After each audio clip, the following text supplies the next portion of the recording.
এক ভাইকে তো চিনি, উনি বলছেন যে হুজুর আমার আব্বা কোনো মসজিদে নামাজ পড়েন, কোনো মসজিদে উনি ৫ ওয়াক্ত নামাজ পড়ে, লম্বা দাঁড়িয়ে আছে, সবই ঠিক আছে, কিন্তু মসজিদে নামাজ পড়ে না। কেন?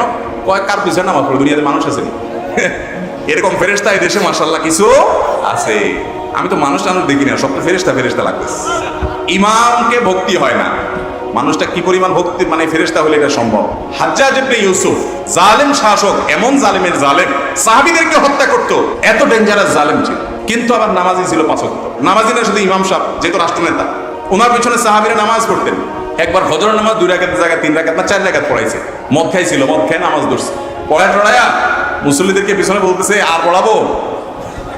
পিছনে সম্ভবত আব্দুল্লাহ ইবনে মাসউদ রাদিয়াল্লাহু তাআলা আনহু একজন সিনিয়র সাহাবী ছিলেন। উনি বলছেন না আর লাগবে না, অনেক হয়েছে, এবার থামুন। আপনি চিন্তা করেন ইসলামে মুসলমানদের ঐক্যটা এত গুরুত্বপূর্ণ যে এরকম একটা ফালতু মানুষ ইমামতি করতেছে, তারপরে সাহাবারা আরেকটা ইমামতি বের করেন নাই। অবশ্য তিনি রাষ্ট্রনায়ক ছিলেন, ওখানে বিভেদ হতো, সেজন্য করেন নাই। আপনি যদি ইমাম সাহেব এরকম বেলায়েনের হয়, ফাসিক থাকে, গুনাহের কাজ করে, খারাপ ভক্তি হয় না, সেজন্য নামাজ পড়া ছাড়বেন না।